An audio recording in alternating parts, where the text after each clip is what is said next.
You know, it comes time of the year, especially after we have an intense rainstorm like we recently had, where we get a lot of weeds growing out of the ground in areas probably that you don't want to have them. And one of the people that can help us with that weed problem is our good friend Scott Stafford from SOS Exterminating. Welcome to the show.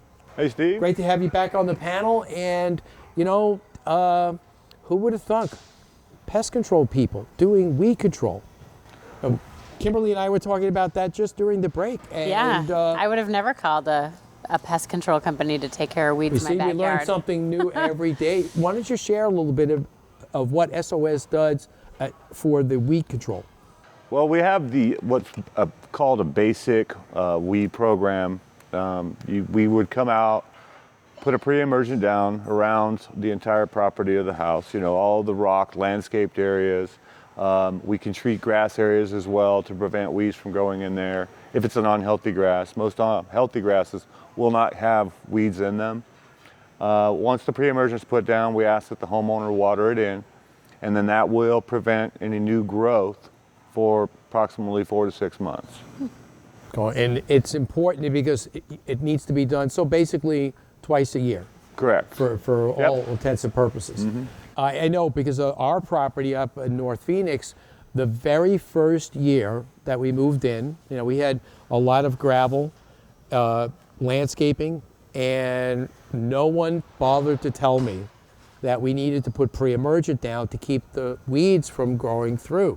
Well, the very first or second rainstorm that we had, let's say we moved there in May, probably had the monsoon rains that fall or that end of summer, and then the beginning of the following year, like in January, February, when that second massive wave of rain came, right after that, they started coming, and I'm like, out with the tumbleweeds. What do we do now? The tumbleweeds are up against your fence. I couldn't keep up with it to the point where it got so bad until somebody clued me in on what I needed to do, but it was a little bit beyond the point. We actually had to go out there for 3 weekends taking a weed whacker and knocking the weeds down so that they would literally in a few weeks, then that type of grass and weeds actually burns off eventually and will just go away. But the point is, during that time period, it went by my house, it looked like no one took care of the property because the weeds had just overrun the gravel. Wow. So now, you know, we're religious about making sure we get that pre-emergent down. Otherwise, the dogs have to run in between them. Well, yeah, but they have their own weed holes. That's right. What months is it typical for you to put down the emergent project? You know, we do put it down year round, but the best application would be anywhere between September and November for your winter annuals. Right. And then in the summer, before your summers come, you want to put it down between March and May, the beginning of May.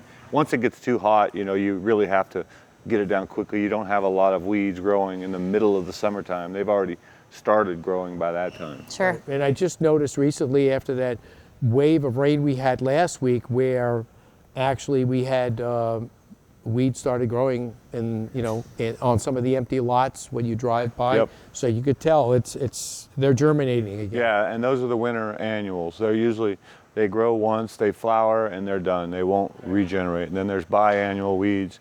They're a little tougher to control, but you know, the products that we use control both. Now, one of the things also that I noticed that had started, which we talked about last week, was about a day after the rain, it drove the termites up the wall in the particular home that we were working at. That really, they must have been there before, but treated. But then obviously, I think, like you say, the tube was very active. And I actually marked it on Friday where they were, came back the following Tuesday, and they had literally, the tube had grown 4.5 inches. Yeah, we call those reinfestations if it's already been treated. You know, the barrier, they probably found their way through the barrier and somehow, started reinfesting the house. Localized treatment in that, if the whole house was treated, a localized treatment in that area would take care of that problem. But yeah, I mean, termites can build 2.5 inches in an hour's time unobstructed. Yeah, so again, it's something that you need to be aware of, and a lot of people, you know, I'd be surprised that I speak to, don't know what a termite tube looks like. I mean, it's real simple. I mean, you know, if you need anything at all in life, where do you go?